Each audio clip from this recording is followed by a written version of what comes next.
So another quiet offseason going on for these Baltimore Ravens. Some cab news to talk about in this episode of the Yes. Purple Rain Report.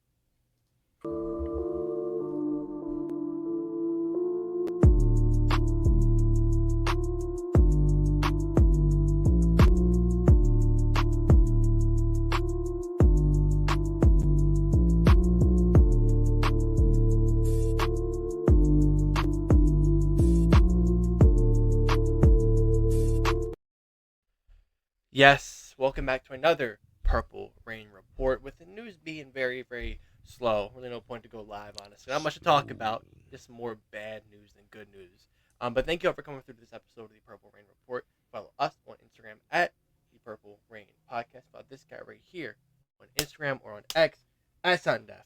Me, Instagram, simply as10.prod, X, simply as10, and most importantly, our sponsor, Manscaped. Go on there, use code PRP for 20% off your whole order and free international shipping. A fantastic deal, the best deal on the internet. And yes, like I said, it's very slow right now with Ravens news, NFL news as a whole. Um, Trades will be coming out soon. We'll get extensions soon. But as of right now, it's slow. Free agency starts in about 3.5 weeks, I want to say, around that time, the new league year, a legal tampering period. But as of right now, yeah, not a lot to talk about. Unfortunately, more disturbing news. And Yes. yeah, so far, how's your week been? How are we feeling? As the days are going on. Feeling good. I mean, we are in full swing off season. I mean, we're only not even 2 weeks removed from the Super Bowl yet, but it feels like, we're in the dead of the off season. And that's really because the new league year hasn't really started up yet. We haven't really started talking about free agency. We haven't hit the post June 1 deadline cap hit, those implications, things like that. We haven't really talked about draft yet. Although a lot of people are still talking about draft, we like to wait until the draft talks start to really heat up to really get into that. But like you said, I mean, there is some news coming out of Baltimore today, and I'm reading this on the Baltimore Banner. The disturbing news, of course. Let's just go ahead and get it out of the way. Justin Tucker, the NFL is now officially involved in the Justin Tucker fiasco, whatever you want to call it.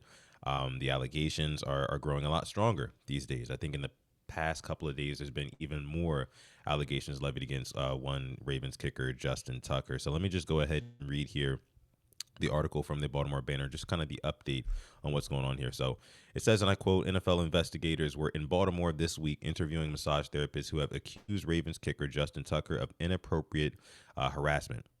So, according to three women who participated in the inquiry, the interviews are part of a league investigation launched in response to the accusations reported by the Baltimore Banner from 16 massage therapists across 8 different spas and wellness centers in the Baltimore area. Two additional women said women investigators plan to interview them in the coming weeks as well. And then it says the allegations against Tucker include claims that he reportedly had intentionally exposed his private parts, brushed two therapists with those private parts, and in several cases did some other things that are really, really unspeakable. And I'm not going to say them on this here podcast. Um, Two spas even said that they banned him from returning just in general. And the women all said these actions occurred from 2012, which was his rookie year with the Ravens, all the way up to 2016. So, again, what are we looking at here, Alex? I mean, we're talking about stuff that has happened, almost a decade ago at this point. But honestly, when the truth comes to light, no matter how long it's been, it's well deserved. And that's kind of like where I stand with it. Looking into the fact that the NFL has officially kind of stuck their hand in all of this business and really are going to do their due diligence and really scrub the decks of Baltimore to see exactly what was going on in those years from 2012 to 2016, and if Justin Tucker really should be at fault and placed under any certain punishment or things like that. So I think, with that being said, before I toss it to you, I think that kind of gives us some sort of a an idea, rather, because the silence from the Baltimore Ravens has been deafening. You know, the silence has been deafening over the past couple of weeks, but I think that may give us an idea on maybe what's going on here, because maybe the Ravens wanted to say, hey, look, NFL, you guys investigate this. We're not going to come out and say anything until you guys give us the A-OK. We're not just going to go off of what the Baltimore Banner is saying. What is your current assessment, Justin, Alex, of the whole Justin Tucker situation? Let me know. Yeah. I'm not gonna downplay how serious it was, But to me, I think it just took another level of seriousness with the NFL getting involved in it. Yeah, And I'm right there with you. The fact the Ravens haven't said anything still, like you go under any Ravens like X post, Twitter, uh, either there's gonna be a Justin Tucker comment, kind of cut him, make a statement on him, which I know the people that run the socials see that, and I know it's not their job. Unfortunately, it's they're not the team; they're just running the socials. But word definitely has to be going around in the castle about this. And I think it's maybe March 12th is like when you can release somebody with that post June 1 designation, and it'll be deafening if he's not released on that day. I think you have to release him on that day. If they are really holding him for cap purposes, if they're holding on to him past that day and don't release him, my respect goes down. And my respect really doesn't matter because I'm just at the end of the bar. I'm just a fan that I don't put a lot of money into the team. But with that being yeah, said, though, like it's kind of showing how you guys are trying to ride this one out and think he has a chance, and it just got a lot more serious. So I do hope they find, I hope it's not true, but I think it is true. With that being said, so I still think we've seen him play his last snap, but March 12th, I think if they're really waiting this for the money, which really isn't an excuse. He should have been gone by now. I know you can't say over allegations, but it's the point. Like I said, they're not going for money. It's just a suit. You really have nothing to gain being a Jane Doe, not looking for money, going after him. Is how I'm looking at it now. So yeah, um, number 9, happy trails, I guess, or see ya. yeah. Sayonara, pretty much. That's what it's looking like here, and I agree with you. I think he has probably played his final snap in Baltimore.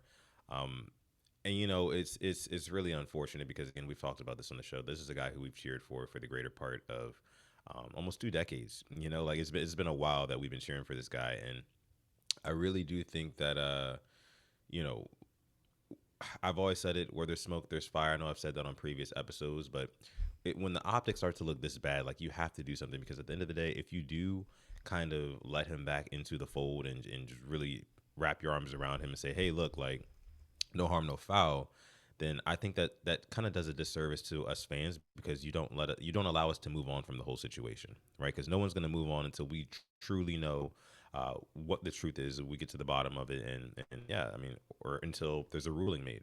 That's the only way that I feel like us Ravens fans are going to get closure on this Justin Tucker situation. So I say let him go.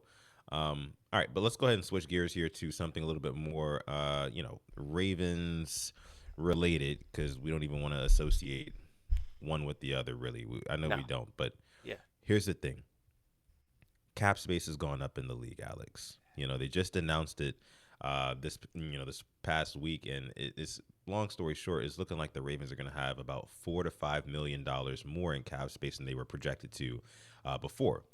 So with that being said, I've seen so many different articles online and tweets on X and things like that that are basically saying like, oh, this may mean that the Ravens are going to go ahead and re-sign Ronnie Stanley, who's expected to get about a $20 million contract.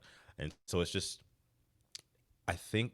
Well, I want to know what you think, Alex. I want to know what you think. Do you think that like bringing in re-signing Ronnie Stanley should be this year's big splash when it comes to like cap allocation and things like that, or do you think that the Ravens should go in a different direction? I definitely want us to keep him. Now, what that contract looks like, 2 years 40 is hefty. If you can get 230 with a little bit of bonuses, I'd be cool with that. But it's more, we've both harped on building the trenches up, and that's rebuilding or building, however you want to look at it, and keeping it together. So for me, if that's one of our bigger signings, I'm all for it because I know this team is good. I still think we're in a good position. We don't need to go out there. I mean, as open next to T Higgins, we have to go out there and spend big on whatever the big name is. This offseason, free agent wise, which it will be T Higgins. Like I said, I would like it, but we're not in a position where we have to go and get that guy. So I definitely think he's, to me, probably number one priority to bring back just because of how good he played last year, and for the right price, of course. Yeah. Only thing is, man, you just know, like for a fact, he's gonna get a better deal coming Yep. from another team. Yep. Because the thing with us is like, we would love to have him back for sure, but we've seen firsthand kind of like the ups and downs of Ronnie Stanley, the whole experiment there. Not to say that he's a bad tackle by any stretch, but you know, we have I don't want to say bigger fish to fry, but when you take value into consideration with how much money he's going to command from the Baltimore Ravens, it might be worth taking another swing somewhere else. So that's the Yeah. thing with me. And I'll just go down the list right now. I don't want to make this too long, but here's teams, the top teams with some cap: Patriots, Raiders, Commanders, Cardinals, Chargers, Bears. Lots of young quarterbacks in there that would love to have an anchor left tackle protecting their quarterback on a rookie contract, which Yeah. he'd be kicking a lot of money there, and it's kind of how the cookie crumbles now. But I can see most of those teams could really use him, and the Patriots have 128 mil cap to spend. Drake May, I think, is the guy. If you want to Right. build around him, that's a great piece to get. Chargers, well, they have Slater. I'll remove them. But Bears, Caleb Williams, that line, that was a big weakness with them. Uh, Manders, obviously, but around Jaden Daniels, Yeah. and then keep on going down. Titans have 15 mil. They got the number one pick. So a lot of bad teams that need protection have a lot of cap to spend. So it'll Y- give the hometown discount. I'm not too sure, to be honest. That's a good point. But I do also think that you bring up a very interesting tidbit there with the Commanders because that's the only one of the only teams in that group of teams that's not bad. You know what I mean? Outside Yeah. of like the Chargers, maybe. Um, yeah, I mean that would be the most attractive destination to me if I'm Ronnie Stanley. You know what I mean? Don't have to move too far. I'm probably going to make more money here than I am in Baltimore. I get to play in a style of offense that's very similar to the one that I'm used to with a similar style quarterback. Not to really compare JD5 to LJ8 like that, but if we're calling a spade, I mean, the guys play a little bit, similarly, right? They like to run around a little bit. They can throw it all over the yard. Ronnie Stanley's used to that.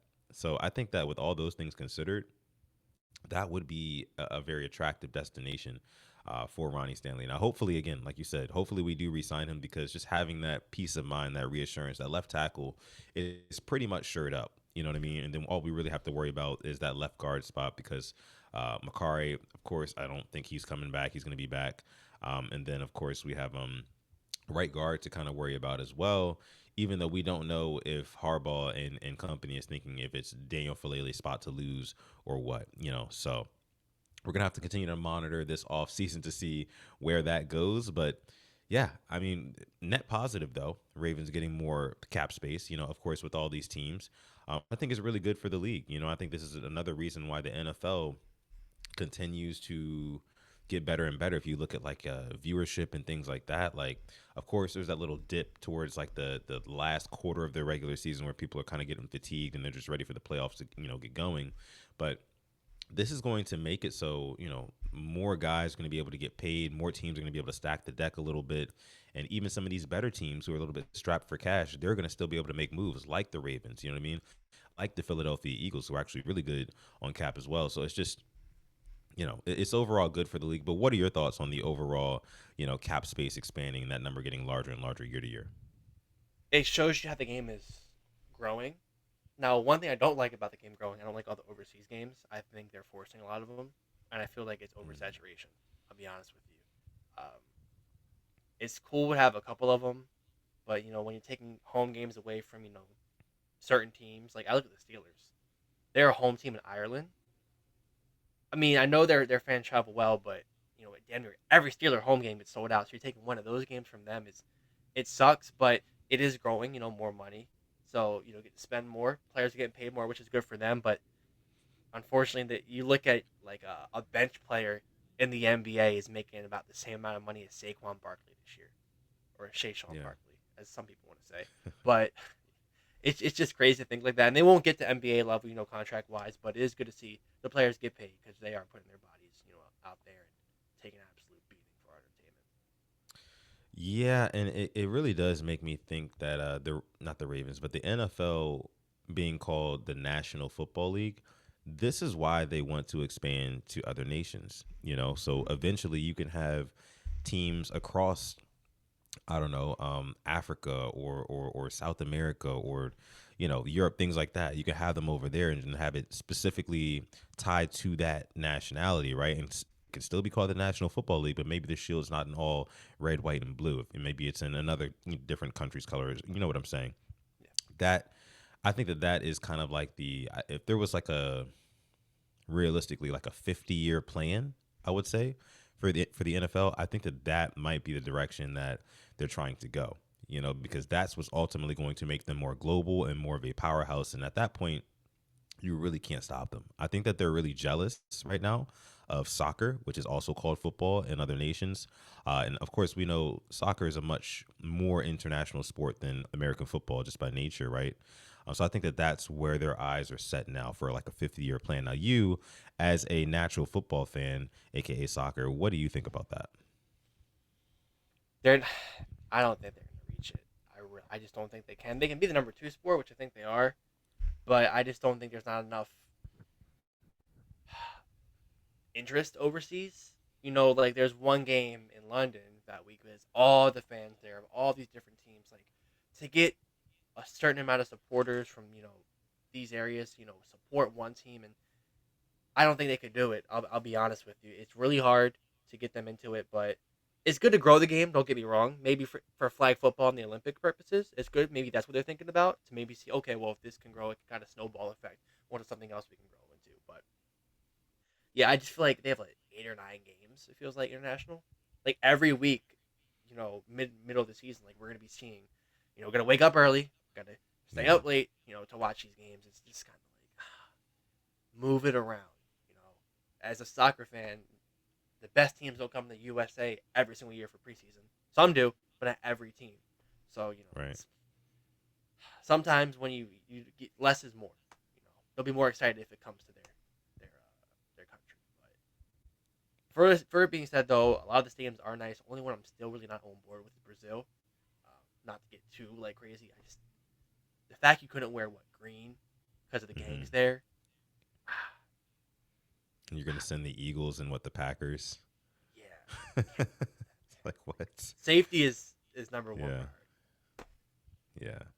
Yeah, I mean that didn't make a whole lot of sense, but I do at the end of the day think that that is the direction that the NFL is trying to take it because they want to become kind of like that sports monopoly, right? You see other sports like basketball, not to say dying out, but losing viewership. You know what I mean? I Mm-hmm. feel like they'll make a bounce back at some point, but all the like the big major sports that people are used to covering, a lot of them are kind of declining in viewership, even like with baseball and things like that. NFL just continues to reign the true king. And why stop in America? That's honestly for all businesses, corporations. They want to expand globally. It's just going to make you more powerful. It's going to make you more money.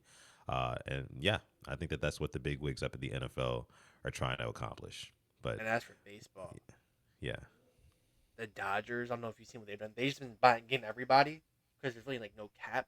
Um, yeah, they are the next one I think that can maybe have an NBA type decline this year if the Dodgers kind of just take over everything, and that allows I think the NHL. I'll say it again, man. They've done a great job of capitalizing. I've never seen so many people watching hockey like I did last night with USA Canada. Granted, USA yeah. lost, but there was a lot of hype. ESPN was covering it. Like they haven't cared about hockey in a very long time. So other sports can take note of that and hopefully try to build onto it because when all sports are booming, we're in a better place. Yeah, agreed there. But we want to know if you agree or disagree with anything that we just said. Talking about the Ravens Justin Tucker scenario, talking about the Ravens cap scenario, and then also talking about these international games and kind of like the international potential that the NFL has. Do you believe in it? Do you not? Let us know down below in the comment section. Make sure you like this video as well. And don't forget to subscribe to the channel if you did just enjoy the content you just witnessed. We will be back with the live stream soon. Of course, we stopped on 299. I want to do something special for y'all for 300, man. Good Gotta do something news. special for Good news. 300. Yeah, some Good good news. news, something. So we're going to go ahead and leave it there. Again, like you said, you can follow us on Instagram at the Purple Rain Podcast. You can follow me on Twitter or Instagram at Sutton Def. And my guy Simply AS10 on Twitter at Simply AS10 and on Instagram at Simply AS10.prod. And most importantly, our sponsor, Manscaped. You can go on manscaped.com, get yourself whatever you want off of there, stack your cart high to the sky, and use our code PRP at checkout to save 20% off plus free international shipping. My name is Sutton Def again. And with that being said, I'm going to let my guy Alex take us out. Thank you for coming through to this episode of Purple Rain Report. We love you. We appreciate you. And as always, stay positive. Test negative. Yes. And never, ever, ever forget, even on the rainiest of days, to call God. It's been another episode of the Purple Rain Report. We're gonna catch you guys in the next one.